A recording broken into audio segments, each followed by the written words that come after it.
नमस्कार मित्रांनो, वडिलोपार्जित शेतजमीन एखाद्या कुटुंब प्रमुखानं परस्पर विकली. विकताना इतर वारसांची संमती घेतली नाही तर काय होईल? त्या वडिलोपार्जित जमिनीतला हिस्सा इतर वारसांना मिळेल किंवा नाही? इतर वारसांची संमती न घेता कुटुंब प्रमुखाने केलेला व्यवहार बेकायदेशीर ठरेल का? याबाबत कायद्यात काही तरतुदी आहेत का? असतील तर त्याचा फायदा कुटुंबातील इतर वारसांना होऊ शकेल का? या सर्व प्रश्नांची उत्तरं आजच्या या व्हिडिओतून आपण जाणून घेऊया. त्यासाठी तुम्ही हा व्हिडिओ सुरुवातीपासून शेवटपर्यंत जरूर पहा. जर माझं चॅनल तुम्ही अद्यापपर्यंत सबस्क्राईब केलं नसेल तर बेलचं बटन दाबून सबस्क्राईब करण्यास विसरू नका. मी आहे तुमचा मित्र धनराज खरटमल. मित्रांनो, आपल्या वडिलांच्या किंवा आजोबांच्या नावे एखादी वडिलोपार्जित शेतजमीन किंवा मालमत्ता असते. अशावेळी कुटुंब प्रमुख म्हणून ती मालमत्ता आजोबा किंवा वडील परस्पर विकून टाकतात.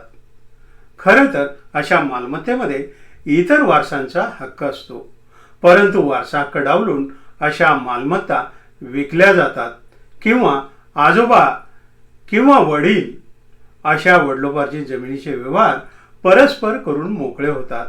याबाबतचे एक उदाहरण आता आपण पाहूया.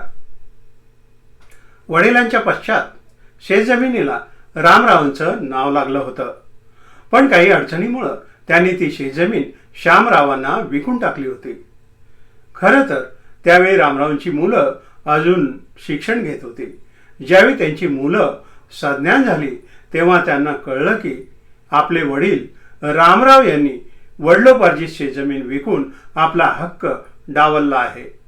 तेव्हा त्यांनी न्यायालयात धाव घेतली आणि सदरचं खरेदी खत रद्द करून देण्याची विनंती न्यायालयाकडे केली.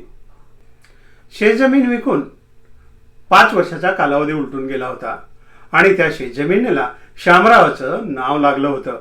ती शेतजमीन श्यामराव कसत सुद्धा होते, पण न्यायालयात उपस्थित राहण्याचं फरमान आलं आणि त्यांचं धाबदण आणलं.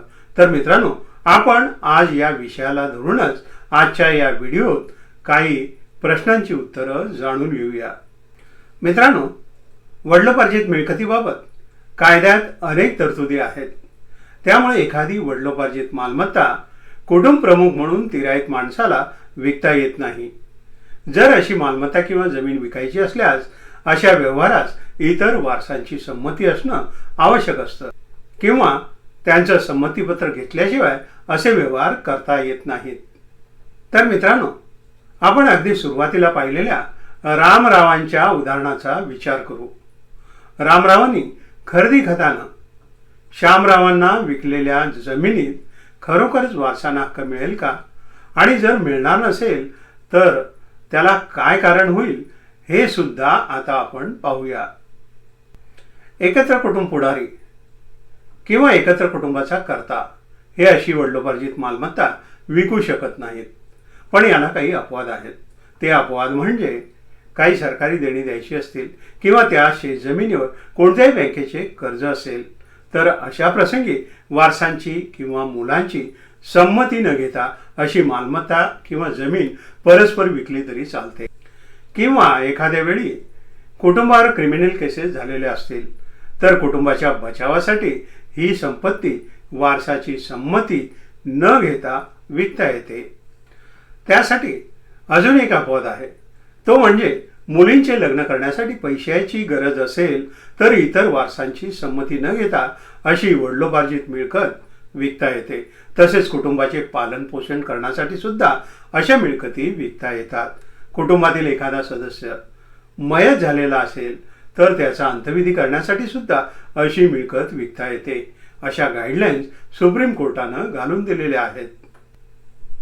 त्या केसचं नाव आहे KR सिंग विरुद्ध नचितर कौर, सिव्हिल ॲप्लिकेशन क्रमांक 3264/2011 SCI. या केसमध्ये वडिलोपार्जित मिळकत कोणत्या परिस्थितीत विकता येईल याबाबत मार्गदर्शक तत्व घालून देण्यात आलेली असून वरील अटी व शर्तीनुसार वारसांची संमती न घेता वडिलोपार्जित मिळकत कुटुंबातील कर्त्याला विकता येते. या व्यतिरिक्त कोणत्याही कारणासाठी वडिलोपार्जित मिळकत किंवा मालमत्ता विकता येत नाही. मित्रांनो, आपण वर पाहिलेल्या उदाहरणात 5 वर्षापूर्वी रामरावांनी वडिलोपार्जित शेतजमीन श्यामरावांना विकलेली होती. त्यावेळी खरेदीखतात त्यांनी कुटुंबाच्या पालन पोषणासाठी ही शेतजमीन विकत असल्याचं स्पष्टपणानं नमूद केलेलं होतं. त्यामुळे या केसमध्ये सुप्रीम कोर्टानं घालून दिलेल्या गाईडलाईन्सचं पालन झालेलं दिसून येत होतं. त्यामुळं मुलं अज्ञान असताना रामरावांनी केलेल्या जमिनीचा व्यवहार कोर्टात निश्चितच कायदेशीर ठरेल. तर मित्रांनो, अशा प्रकारे वडिलोपार्जित शेतजमीन विकत घेणाऱ्यांनी हे लक्षात ठेवलं पाहिजे की खरेदीखत झाल्यानंतर सुद्धा वारस कोर्टात दाद मागू शकतात.